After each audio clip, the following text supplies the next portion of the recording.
The desert does not forget. It cannot. The sun-scorched earth of rural Arizona bakes everything into its surface: footprints, tire tracks, the memory of what once was. And sometimes, buried beneath decades of dust and silence, it preserves something else entirely: the truth. It was the summer of 1996, in a small, unincorporated community southeast of Tucson, Arizona. A place where neighbors still waved from their front porches and children still rode their bicycles without helmets down unpaved roads lined with creosote bushes and ocotillo. Where the mountains in the distance turned purple at dusk, and the air smelled of rain even when it hadn't fallen in weeks. A place where people trusted each other, perhaps too much. And on a warm August morning in that year, a 9-year-old girl named Cassandra Whitmore walked out the front door of her family's single-story stucco home and never came back. For 28 years, her name was written on a cold case file in the Santa Cruz County Sheriff's Office. For 28 years, her mother lit a candle on the evening of August 14th.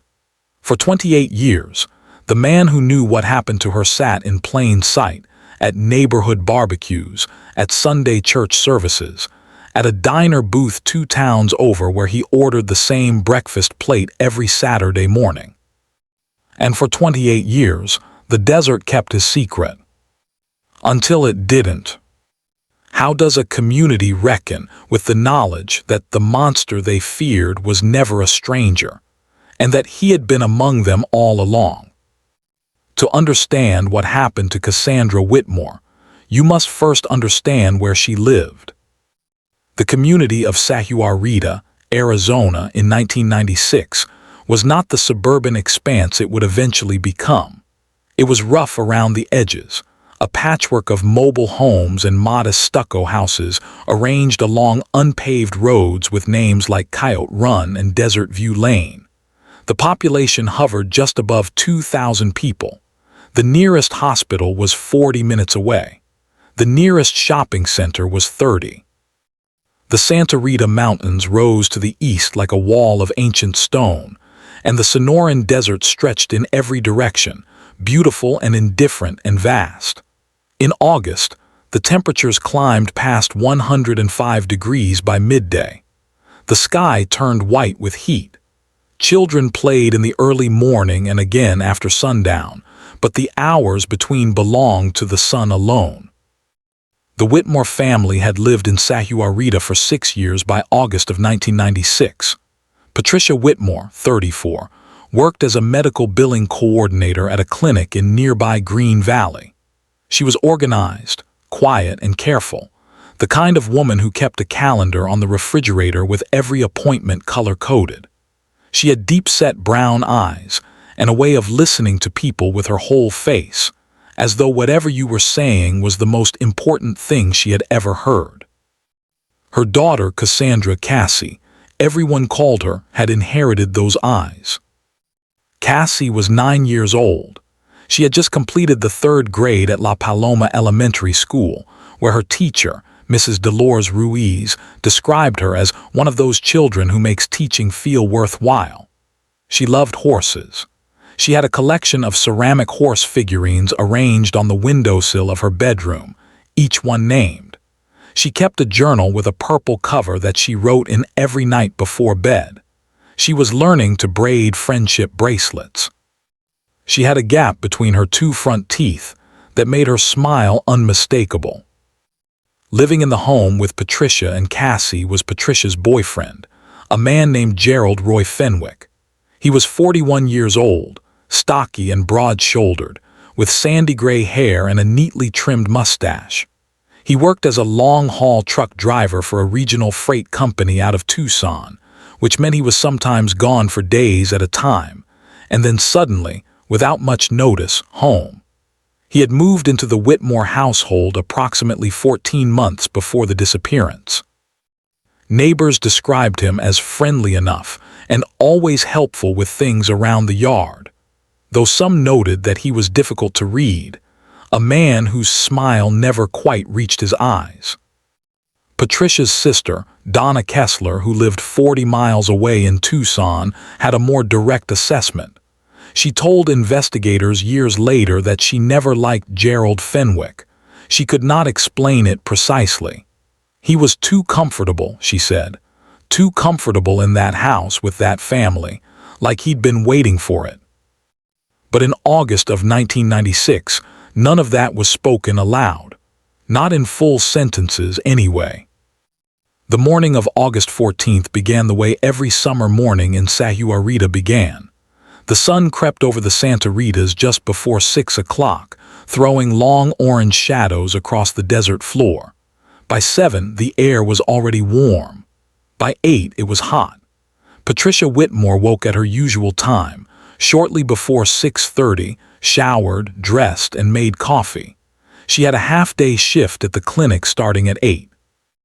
Gerald had been home for 3 days, his truck sitting in the gravel driveway, wide and dusty and enormous beside the house. He told Patricia he was on a scheduled rest layover before his next run.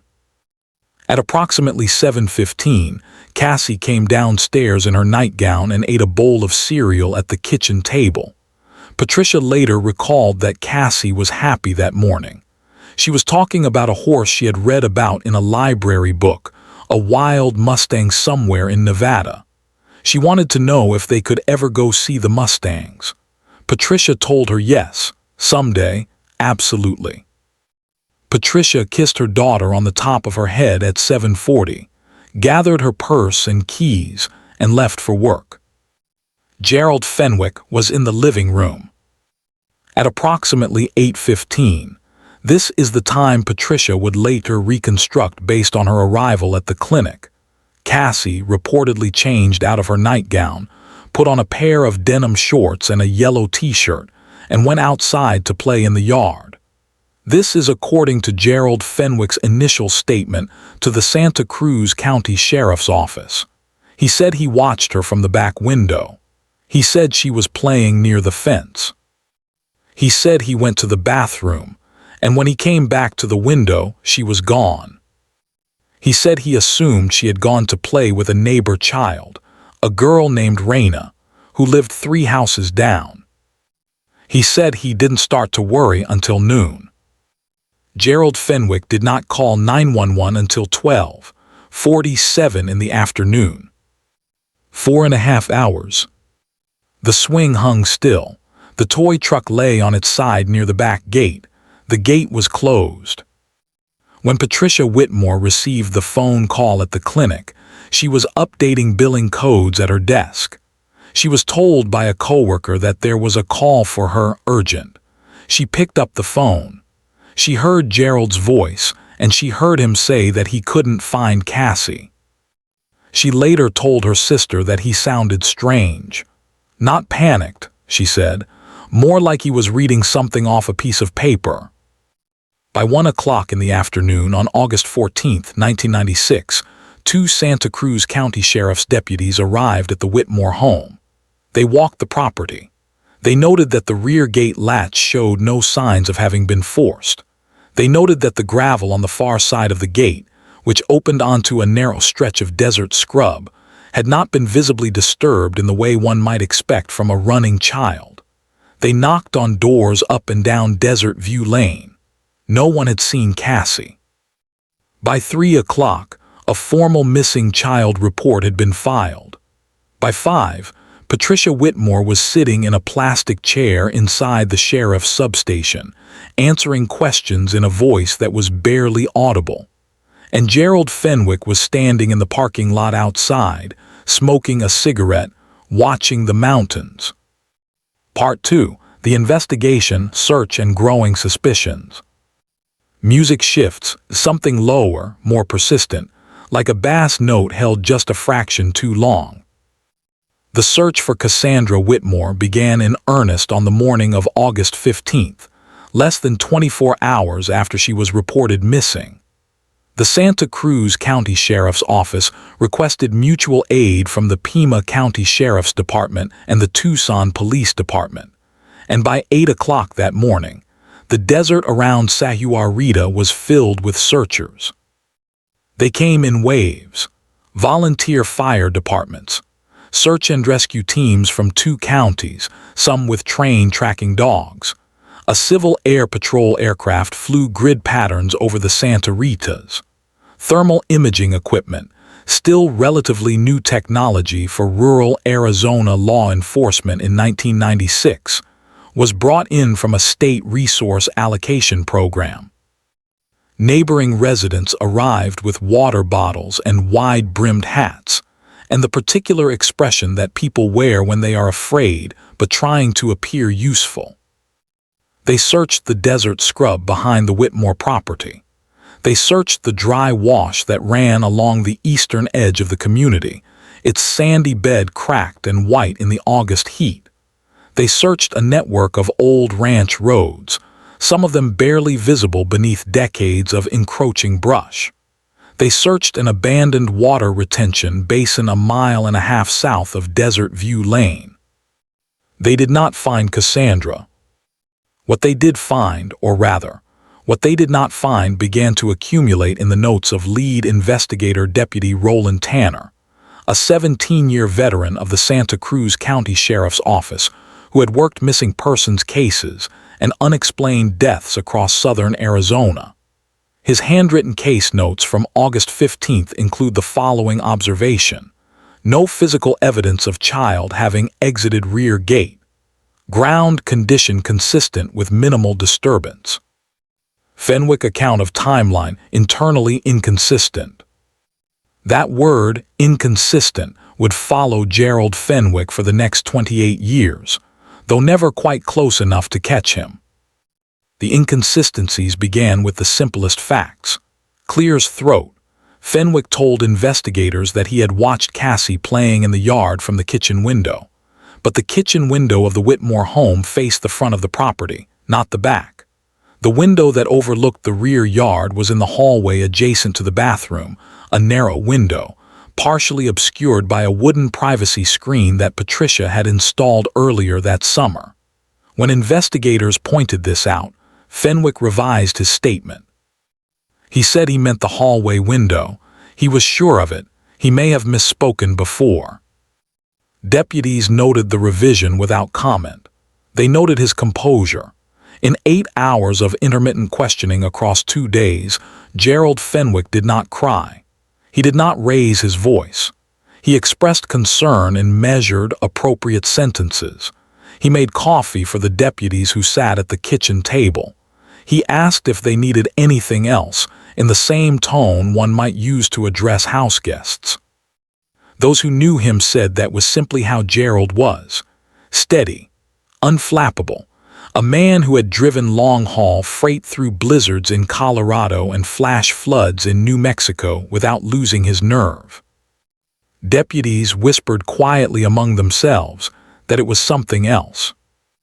The timeline discrepancy that concerned investigators most was not the window, it was the phone call.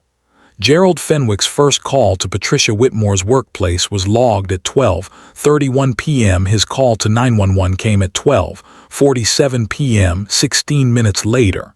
In that call, he sounded calm. He gave Cassie's description accurately. He provided their address without hesitation. He answered the dispatcher's questions methodically. The recording of that call was reviewed multiple times by both investigators and, years later, by a retired FBI behavioral analyst named Dr. Marlene Cho, who would state in a 2021 podcast interview that the call exhibited a notable absence of what we would characterize as genuine searching distress, the kind of fractured, overlapping communication we typically hear from a caretaker who has genuinely lost a child and is actively hoping they've simply made a mistake. But none of this constituted evidence. And evidence in August of 1996 was the central problem. There was no physical evidence recovered from the Whitmore home or the surrounding property that conclusively pointed to what had happened to Cassie Whitmore. Her bedroom was undisturbed. Her ceramic horses stood in their row on the windowsill. Her purple journal was on her nightstand. No blood. No signs of a struggle anywhere in or around the house. Gerald Fenwick's truck, which investigators examined on August 16th, was a standard freight vehicle, a Kenworth T600, that he had recently returned from a run to El Paso. The cab interior was inspected. Investigators noted a number of items consistent with long-haul driving: fast food wrappers, logbooks, a CB radio, a worn sleeping bag behind the seats. They noted the odometer reading, 247,834 miles. They photographed the exterior. They found nothing they could act on. A neighbor, Mrs. Eunice Padilla, who lived directly across Desert View Lane, told investigators that she had been watering her potted plants on her front porch between 8 and 8:30 that morning and had not seen Cassie outside at any point. This was significant. If Cassie had gone through the front of the property, Eunice would likely have seen her. Eunice was a retired schoolteacher with sharp eyes and a habit of knowing exactly what was happening on her street at all times. She had not seen Cassie. She had, however, seen Gerald Fenwick's truck. She told investigators that she noticed the truck's engine running at some point during her time on the porch. She could not be precise about the time. She estimated between 8 and 8:45. She was not looking at her watch, but she remembered thinking it was odd for him to be warming up the truck so early when Patricia had already left for work. She thought nothing more of it. The engine of Gerald Fenwick's truck, running, between 8 and 8:45 on the morning that Cassie disappeared. Investigators noted it. They had no warrant to seize the vehicle on that basis alone. They had no body. They had no witness who had seen anything conclusive. They had a missing child and a man whose story had one demonstrable error in it, and an early morning truck engine and a 4.5-hour delay before he called anyone. Deputy Roland Tanner wrote in his case notes on August 19th, "GF remains primary POI, insufficient evidentiary basis for arrest, continuing investigation." The community search continued for 11 days. Media coverage brought the story to Tucson television stations, and Cassie's school photograph, that gap-toothed smile, those deep brown eyes, appeared on newscasts 3 nights running. Tips poured in. A man matching no particular description had been seen near a convenience store in Nogales. A vehicle matching no particular description had been parked near the school. Each one was followed. None led anywhere. On August 26, 1996, with no new evidence and no sign of Cassandra Whitmore, the active search was scaled back. The case remained open, but open, in the language of a small county sheriff's office stretched thin across miles of desert, sometimes meant little more than a file sitting in a drawer. The swing hung still. The toy truck lay on its side, and Gerald Fenwick, 3 weeks after the disappearance, left the Whitmore home with his belongings in 2 cardboard boxes and drove away in his enormous truck. Patricia Whitmore watched him go from the front window. She did not stop him. She did not cry. Part 3. The Silence, Years Passing, Life After. Music fades almost entirely. What remains is ambient sound, wind, desert, the distant cry of something you cannot identify. Time moves differently in grief. It stretches and compresses simultaneously, days that feel like months, years that vanish in a blink. And then suddenly you look up and realize that a decade has passed, and you are still standing in the same interior place you were the moment everything changed. For Patricia Whitmore, time moved like the desert itself, slowly, relentlessly, without mercy. She remained in the Sahuarita house for 14 months after Cassie's disappearance. She told her sister later that she couldn't bring herself to leave because some part of her believed, against all reason, against all evidence, that Cassie might come home, that she might hear the front door open one afternoon, and there would be her daughter in the doorway, and everything would restructure itself into something she could survive. The house became unbearable in smaller ways. The ceramic horses on the windowsill, the purple journal she could not open and could not throw away, the friendship bracelet that Cassie had been working on, still wound around a small cardboard loom. The colors faded now, red, white, and yellow, sitting on the kitchen counter where Patricia had found it the morning after the disappearance. She slept with the light on for years. In October of 1997, Patricia Whitmore moved to Tucson, into a small apartment near her sister Donna. She found work as a medical records administrator. She attended a support group for parents of missing children that met on Thursday evenings in the basement of a Presbyterian church. She was quiet at those meetings, the other members would later recall. She listened more than she spoke. She brought store-bought cookies every week without fail, as though the act of consistent, small contribution was a way of maintaining some grip on normalcy. In private, she was not holding together as neatly, clear's throat. Donna Kessler described the years between 1997 and 2005 as a slow erosion. Patricia had difficulty sleeping. She had recurring episodes of what her physician eventually described as anxiety-related physical distress, chest tightness, difficulty breathing, the body expressing what the mind could not fully contain. She went through 2 brief relationships that ended before they truly began. She could not discuss Gerald Fenwick without her jaw tightening in a way that Donna said was like watching someone try to hold a door closed against the wind. She had never formally accused Gerald Fenwick. She had told investigators repeatedly that she believed he knew what had happened. She had told Deputy Roland Tanner, in a conversation she reconstructed from memory years later, that she had come home on the afternoon of August 14th to find Gerald sitting at the kitchen table with a stillness about him that was different from his usual stillness. He looked solved, she said, like a problem that had already been worked out. But she had no proof, and without proof, what she believed was not admissible in any courtroom, in any jurisdiction under any precedent. What she believed lived only in her chest, in the tightening she felt every time she passed a billboard with Cassie's face on it, and there were some, early on, put up by a volunteer advocacy group, or every time August came around again and the desert heat arrived like a recurring, unwanted visitor.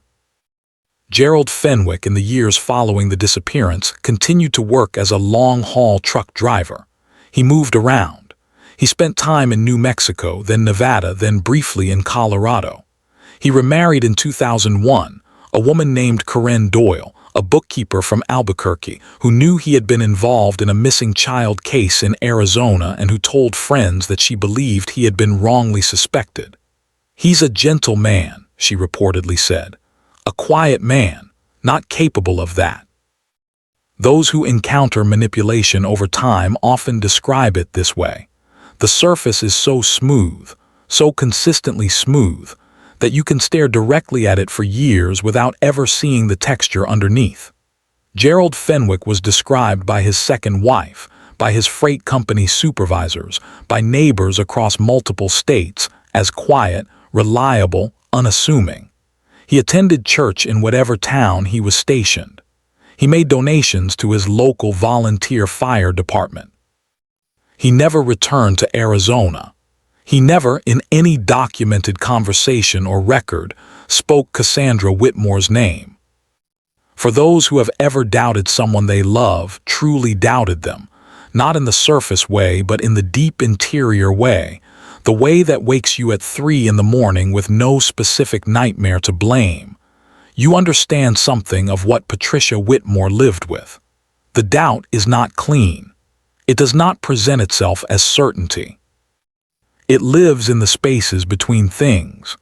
The moment of hesitation before a person answers a question, the particular quality of a silence that should have been something else, the way a person's eyes go to a specific place when a specific subject is raised. Patricia had married Gerald after 14 months of dating. She had believed him to be reliable, attentive, good with Cassie, at least on the surface. She had told herself that Cassie was sometimes shy around Gerald, but that children adjusted. That it was a new family arrangement, and these things took time.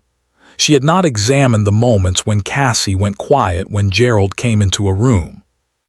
She had not examined why her daughter sometimes drew pictures with a recurring dark figure in the corner, a large, shadowed rectangle with no features, while otherwise drawing the bright, horse-filled landscapes of a happy child.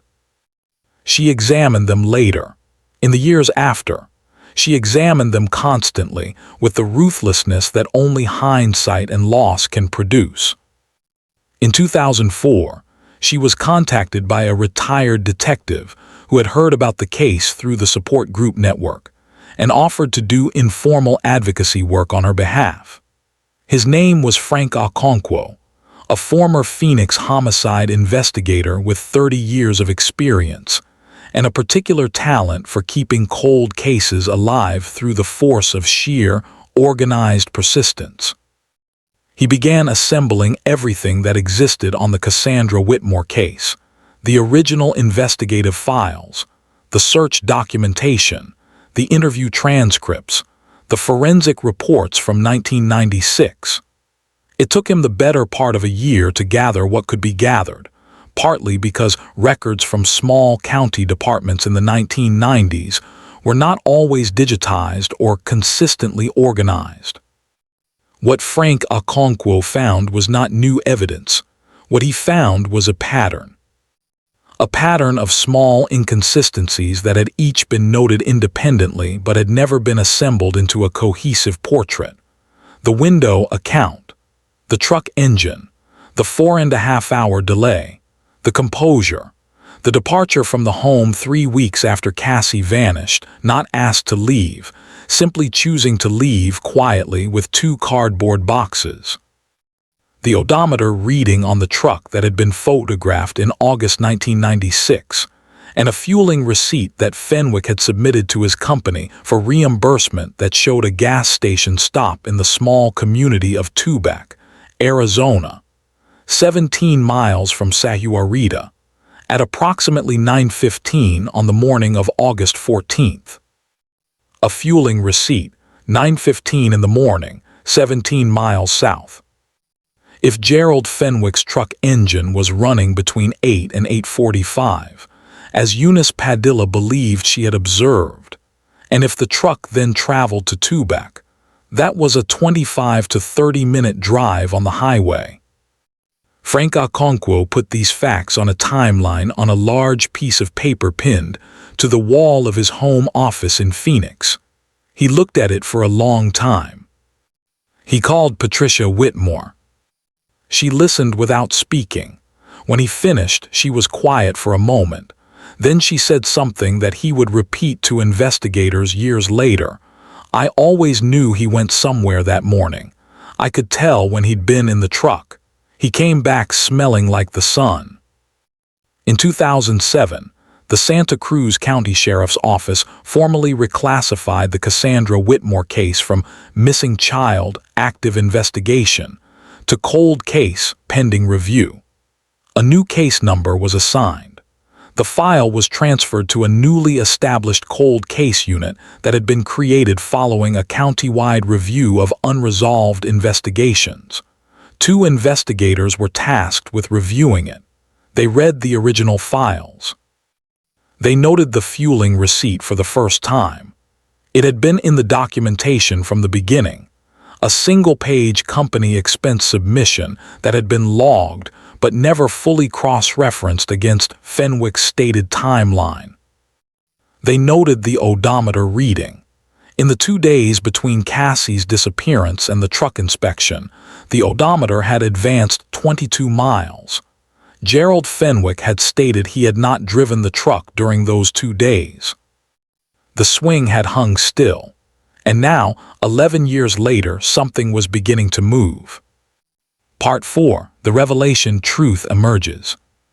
Music returns, slow, deliberate, like a metronome counting down to something inevitable. The case that had sat cold for over 2 decades did not thaw because of new technology, though technology would eventually play its role. It thawed because of a 13-year-old girl named Mila Doyle. Mila was Gerald Fenwick's stepdaughter, the daughter of Corinne Doyle, who had married Fenwick in 2001. By 2016, Mila was 13 years old and living with her mother in a suburb of Albuquerque, New Mexico. Gerald Fenwick had separated from Corinne in 2013, and the parting, by Corinne's account, had been quiet. He had simply become increasingly withdrawn in the final years of the marriage, spending more time alone, making a habit of long drives at night, and exhibiting periods of what Corinne described as a kind of heaviness, like he was carrying something I wasn't allowed to see. After the separation, Fenwick moved to a rental property in Bernalillo County, roughly 40 miles north of Albuquerque. He drove locally now. He had given up long-haul work in 2011 after a minor accident near Flagstaff that he told Corinne had shaken his nerve. He drove for a regional delivery company. He went to church. He largely did not discuss his past. What he did not know, what he could not have known, was that before he left the family home in 2013, Mila had found something. She was 10 years old at the time. She was looking for a phone charger in a box of her stepfather's belongings stored in the garage, a cardboard box, sealed with tape but not locked. She opened it. Inside, among papers and old receipts and the accumulated debris of a man's earlier life, she found a photograph. Mila later described the photograph to investigators in precise, careful terms. It was a photograph of a young girl. The girl was wearing a yellow t-shirt. She appeared to be asleep or unconscious. The photograph was taken outdoors. She could see desert scrub in the background, red earth, the base of something that might have been a rock formation. The girl had dark hair. The girl had a gap between her front teeth. Mila put the photograph back. She sealed the box with tape. She did not tell her mother. She was 10 years old and she did not have the framework for what she had seen, only the certainty, the wordless, body-level certainty of a child, that it was profoundly wrong. She carried that certainty for 3 years. Clears throat.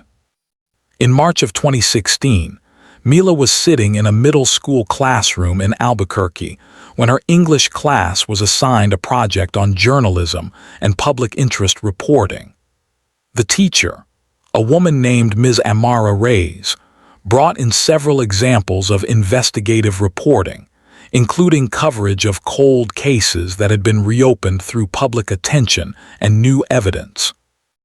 One of the cases Ms. Reyes discussed briefly was a missing child case from Arizona in the 1990s. She mentioned it not by name, only as an example of a case that remained unresolved. But she mentioned Arizona, and she mentioned 1996. Mila went home that afternoon and searched online. She found Cassandra Whitmore's name within 40 minutes. She found the school photograph. She found the gap-toothed smile. She sat in front of her computer screen in her bedroom in Albuquerque, New Mexico, and she looked at the photograph of Cassandra Whitmore for a very long time. And then she went downstairs and told her mother everything. Corinne Doyle called law enforcement the following morning, March 9, 2016. She called the Albuquerque Police Department, who connected her to the New Mexico State Police, who contacted the Santa Cruz County Sheriff's Office in Arizona through the National Center for Missing and Exploited Children's Interagency Liaison. By March 15, 2016, a task force had been formed. The Santa Cruz County Cold Case Unit, the Pima County Sheriff's Office, the Arizona Department of Public Safety, and a 2-person team from the FBI's Crimes Against Children unit in Phoenix were now working the Cassandra Whitmore case in active coordination. Mila Doyle was interviewed on March 17, 2016, at a child-appropriate forensic interview center in Albuquerque, in the presence of a licensed forensic interviewer and a child advocacy specialist. The interview lasted 3 hours. Mila described the contents of the box, the photograph, its specific details, the circumstances of finding it, and why she had not come forward sooner. She was calm throughout. She asked once, near the end of the interview, if Cassie had a family. She was told yes. She asked if they were okay. The interviewer paused before answering. "They're still waiting," the interviewer said. Mila nodded once, then she looked at the wall. Investigators moved quickly. A search warrant for Gerald Fenwick's Bernalillo County rental property was issued on March 21, 2016. The property was searched on March 22. In a sealed storage unit on the property, accessed with a padlock key recovered from Fenwick's kitchen, investigators found a second cardboard box. It contained the photograph that Mila had described, along with 11 other photographs of the same child, taken in the same location, and a handwritten log with cryptic abbreviated notations that would take forensic document analysts several weeks to partially decode. They also found, wrapped in a piece of blue canvas, a child's friendship bracelet. The colors of the bracelet were red, white, and yellow. Patricia Whitmore was contacted by investigators on March 24, 2016, and asked to come to the Santa Cruz County Sheriff's Office substation in Nogales, Arizona, for a meeting. She drove down from Tucson with her sister Donna. She sat in a conference room across a table from Detective Sergeant Valentina Cruz, the lead investigator on the reopened case. She was told that significant new evidence had been recovered and that an arrest was being sought. Patricia Whitmore did not speak for a moment. She looked at her hands on the table. Then she said, "I've been ready for 20 years. Don't make me wait any longer than you have to." The arrest warrant for Gerald Roy Fenwick was executed on the morning of April 2, 2016. Officers from the Bernalillo County Sheriff's Office and 2 members of the FBI task force arrested Fenwick at his residential address at approximately 7:20 in the morning. He was in his kitchen. He was making coffee. He was wearing a gray flannel robe and reading a newspaper. An FBI special agent later testified that Fenwick's reaction to the knock at the door and the subsequent announcement of the arrest warrant was, in the agent's words, "He set the coffee pot down very carefully. He turned around. He looked at us for about 3 seconds without expression. Then he said, 'I figured it would be you eventually.'" He did not resist. He did not run. He asked if he could get dressed. He was told yes. He went to his bedroom under escort, changed into slacks and a buttoned shirt, dressed, investigators noted, as though he were going somewhere significant, which he was, and returned to the kitchen. He was handcuffed. He was walked out the front door of his rental house into the pale gray morning of an Albuquerque spring. A neighbor across the street, walking her dog, watched the scene from the sidewalk. She told a local news reporter 3 days later that she had stood there trying to understand what she was seeing. She said, "He looked so ordinary. He just looked like a man going to a meeting. I never would have known, not in a million years." The news broke nationally within 48 hours.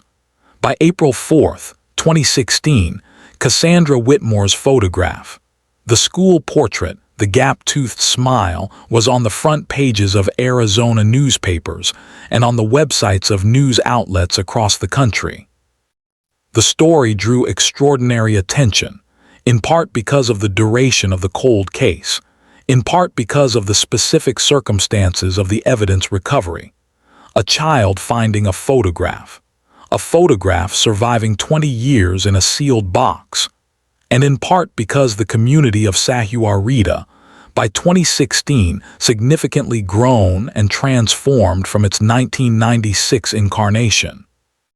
was confronted with the knowledge that the answer to its oldest question had been sitting in plain sight for decades. Former neighbors from Desert View Lane gave interviews. Mrs. Eunice Padilla, by then 82 years old and living in an assisted care facility in Green Valley, was informed of the arrest by her daughter. She reportedly cried. She said she had thought about that truck engine, the sound of it running on that August morning, many times over the years. She said she had wondered if she should have said something different, done something different. Her daughter told her she had done everything she could. Mrs. Padilla shook her head. It wasn't enough, she said. 20 years isn't enough. In the weeks following the arrest, the reactions within the broader community were divided in the way that these things always are. Former colleagues of Fenwick at the freight company in Tucson expressed disbelief.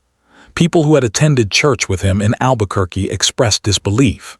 His second wife, Corinne Doyle, issued a brief statement through an attorney saying she was devastated and committed to cooperating fully with authorities. She did not speak publicly for months.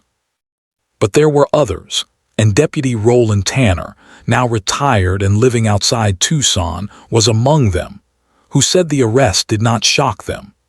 Tanner had never stopped believing that Gerald Fenwick was responsible for what happened to Cassie Whitmore. He had retired in 2008, but he had kept a copy of his original case notes, and he had, by his own account, reviewed them once a year every year. When a former colleague called to tell him about the arrest, he sat in his garden for a while before responding. "I only wish it had been faster," he said. "For her sake, for Patricia's sake. I wish we'd been smarter, faster, better." He stopped. Then, 20 years is a long time to wait for something that should have happened in 20 weeks. Gerald Roy Fenwick was extradited to Arizona on April 18, 2016.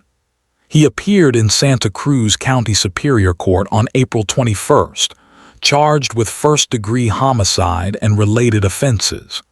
He entered no plea at the initial appearance, staring straight ahead while his court-appointed attorney requested, and was denied bail on the basis of flight risk. He sat with the stillness that every person who had ever been in a room with him described. The stillness that looked like composure and felt like something else entirely.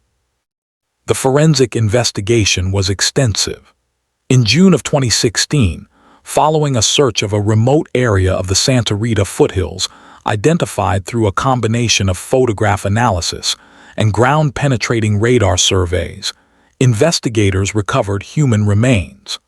A forensic anthropologist from the University of Arizona assisted in the examination. DNA analysis, completed in August of 2016, confirmed that the remains were those of Cassandra Lynn Whitmore. She was 9 years old. She had been missing for 20 years. Patricia Whitmore was informed by phone. She was at work when she received the call, which she had asked to receive at any hour, at any location, as soon as there was any confirmation. She listened. She thanked the investigator. She asked for a moment. She set the phone down on her desk and sat very still. Her colleague, sitting nearby, said she didn't make a sound. She simply sat there with her hands flat on the desk and her eyes closed, like someone who has been running a very long race and has just reached the end of it. Not relief exactly. Something else. Something that doesn't have an easy name in ordinary language. The case proceeded through the court system over the following 2 years. Gerald Roy Fenwick's trial began in September of 2017 in Santa Cruz County Superior Court. The prosecution built its case on the physical evidence recovered, the photographs, the friendship bracelet, the DNA confirmation, the forensic document analysis of the handwritten log, as well as testimony from Mila Doyle, now 14, who testified in a clear, steady voice about finding the photograph when she was 10 years old. She sat in the witness box in a blue dress and answered every question that was put to her, looking directly at the prosecutor, never at Gerald Fenwick. The defense argued that the evidence, while compelling, was circumstantial in its framing of Fenwick's specific actions on the morning of August 14, 1996. The defense argued that the photographs, while disturbing, did not constitute direct evidence of a specific criminal act. The defense called two character witnesses, former freight company colleagues, who testified to Fenwick's professional reliability and even temperament. The prosecution responded with the friendship bracelet, with the DNA, with the fueling receipt and the odometer reading, with the 4.5-hour delay, with the retired Deputy Roland Tanner, who sat in the witness box at 73 years old and read from his 1996 case notes in a voice that did not waver, and with the FBI behavioral analyst, Dr. Marlene Cho, who offered a clinical framework for the pattern of behaviors that investigators had documented over 20 years. After 12 days of testimony and 3 days of deliberation, the jury in Santa Cruz County Superior Court returned a verdict of guilty on all counts on October 19, 2017. Gerald Roy Fenwick sat without visible expression as the verdict was read. He looked straight ahead. He did not look at Patricia Whitmore, who was seated in the front row of the gallery. Patricia did not look at him. She looked at her hands, which were folded in her lap, and she breathed steadily and slowly, as she had been practicing for 21 years. On November 30, 2017, Gerald Roy Fenwick was sentenced to life in prison without the possibility of parole. The presiding judge, the Honorable Samuel Paird, addressed him directly before the sentence was read. He said, in part, "The silence you maintained for over 2 decades did not protect you. It merely prolonged the suffering of those who deserved answers. There is no sentence that repairs what has been lost, but there is accountability, and today you will meet it." Fenwick said nothing in response. He was escorted from the courtroom. Patricia Whitmore gave a brief victim impact statement before the sentencing. She read it from a handwritten page. She described Cassie's ceramic horses. She described the purple journal. She described the friendship bracelet. She described August mornings in the desert before everything changed. She said that she would spend the rest of her life grieving her daughter, and that no verdict and no sentence changed that fundamental fact. She said that she was grateful, more than she could express, to every person who had contributed to bringing the case forward, to the investigators, to Frank Okonkwo, to Deputy Tanner, and above all to a young girl named Mila Doyle, who had carried something unbearable for 3 years and had found the courage to set it down. She said, "Cassie loved horses because they ran free. I hope she is running now." She folded the paper. She sat down. She looked at the table in front of her. Outside the courthouse, reporters gathered in the dry November air. The Santa Rita Mountains were visible in the distance, blue and calm above the desert floor. A small gathering of community members stood on the steps with photographs of Cassie, printed on cardstock, laminated, some of them old and slightly faded, some new and bright. They did not chant. They did not shout. They simply stood there in the morning light, holding her face up to the sky. Closing. Music returns for the final time, gentle, quiet, the acoustic guitar again, slower now, resolved. The case of Cassandra Lynn Whitmore tells us something about the nature of the desert, and by extension, the nature of truth. The desert conceals, but it does not destroy. It preserves, in its hot and unforgiving way, what has been placed within it. The earth holds memory that we have not yet learned to read. Cold cases are often spoken of as puzzles, as intellectual problems awaiting the right combination of technology, resource, and attention. But the Cassandra Whitmore case was not ultimately solved by technology, though technology confirmed what was found.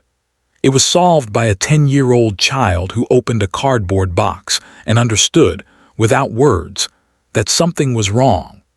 It was solved by a mother who kept speaking the truth that no one had yet the evidence to legally confirm.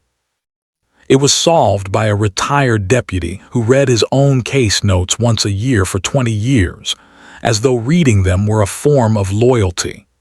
It was solved by persistence, quiet, undramatic, decade-spanning persistence, against the weight of institutional memory loss and the corrosive effect of time on the human commitment to any single case. Clear's throat. Cassandra Whitmore was 9 years old. She had a collection of ceramic horses and a gap-toothed smile and a purple journal and a friendship bracelet she would never finish. She would have been 37 in 2024. She might have had children of her own.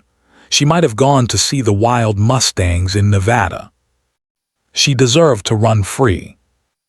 Justice, when it finally arrived quietly in the pale gray morning of an Albuquerque spring, in the form of a knock at a door that had been coming for 20 years.